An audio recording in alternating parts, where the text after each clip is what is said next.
kálukú bá wá ṣe rìsáàtì níjọ́ tọ́lọ́run ó bá mú àyè wá òun kálukú wà sọ ibi tó yé lọ bó o bá fẹ́ ṣe aburú tó o bá ti mú àyà yìí ò ní lè ṣe. Ayakumullah. bó o bá fẹ́ ṣe dáadáa tó o bá mú àyà yìí ó tún múra kó o ṣe ní bó ti fẹ́ lọ.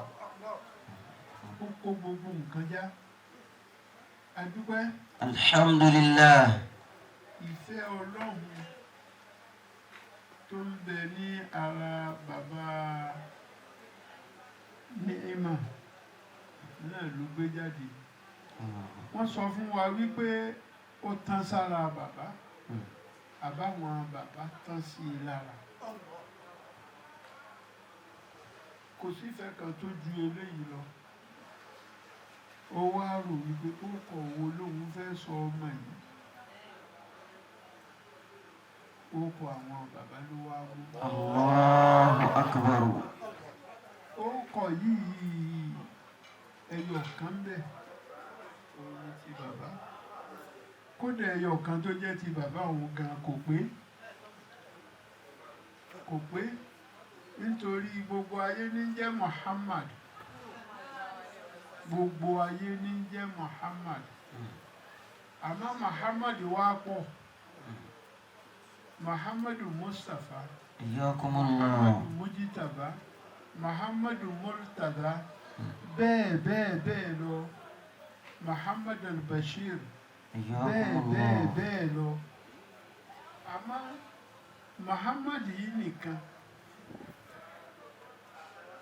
òun dá dúró fún rẹ̀ ẹ̀rí yìí tó kún tó ṣe pé ó wu Ọlọ́run ló so ànábì bẹ́ẹ̀. Sallallahu alayhi wa sallam. táàfà àwọn bàbá sì wá sọ pé inú gbogbo ọmọ kéwù mi o ìwọ ló pé lẹ́sìn.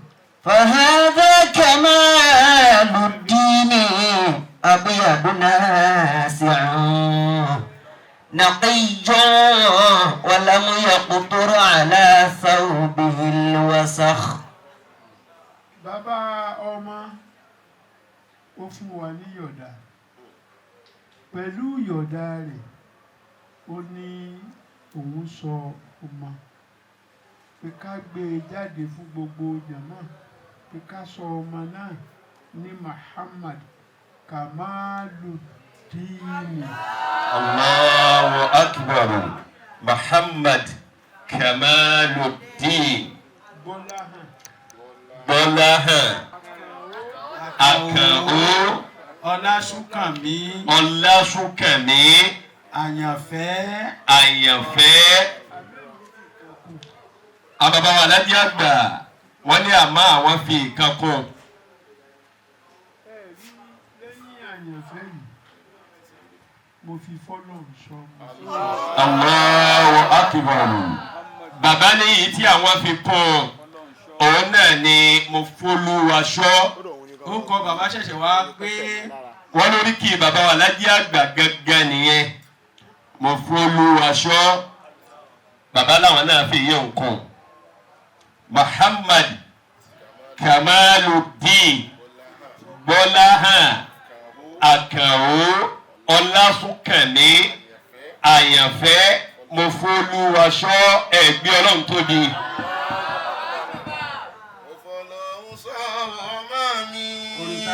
bàbá alájà gbà ní mo fọlọ́run sọ̀rọ̀ máa mi bá mi sọ Kàmáàlì ọmọ mi bá mi sọ Kàmáàlì ọmọ mi bá mi sọ Kàmáàlì ọmọ mi bá mi sọ Kàmáàlì ọmọ mi. òun àfọlọ́hún sọ kì í bàjẹ́ bá mi sọ Kàmáàlì ọmọ mi. Ìtàfọ́lọ́hún sọ kì í nù lọ. Ìtàfọ́lọ́hún sọ kì í nù lọ. Bá mi sọ Kàmáàlì ọmọ mi. Bá mi sọ Kàmáàlì ọmọ mi. Bá mi sọ Kàmáàlì ọmọ mi. Bá mi sọ Kàmáàlì ọmọ mi. Òun òun àfọ̀ ọlọ́run ṣọ́ọ̀kì bàjẹ́ òun àfọ̀ ọlọ́run ṣọ́ọ̀kì inú lọ bá mi sọ kàmáàlì ọmọ mi.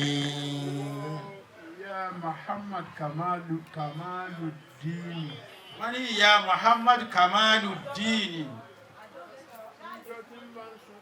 wọ́n níjọ́ tí bá ń sunkún wọ́n ní kò ṣáà ti kọrí kì í ṣe pé wọ́n ní kò mọ̀ gbọ́ ni wọ́n níjọ́ tí bá ti ń sunkún wákàtí wà máa dá fún nìyí wọ́n ní tó bá ti dá wákà yìí fún wọ́n ní orí pé yóò dákẹ́ kò ní yọnu mọ́ kò ní sunkún mọ́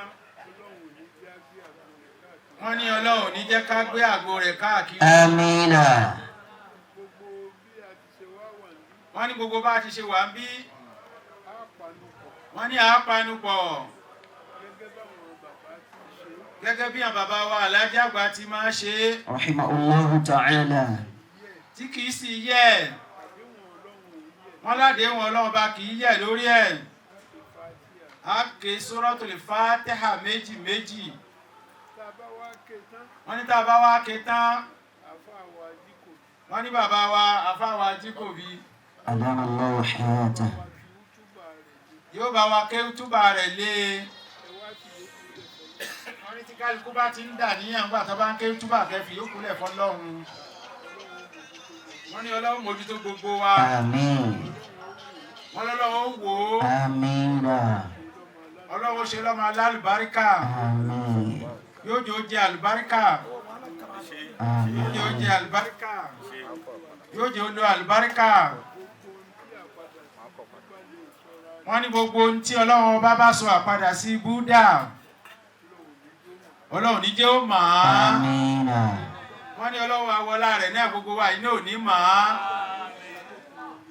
Ọlọ́run má ṣe Kamal yìí ní òpin oore fáwọn òbí rẹ̀ méjèèjì. Amina.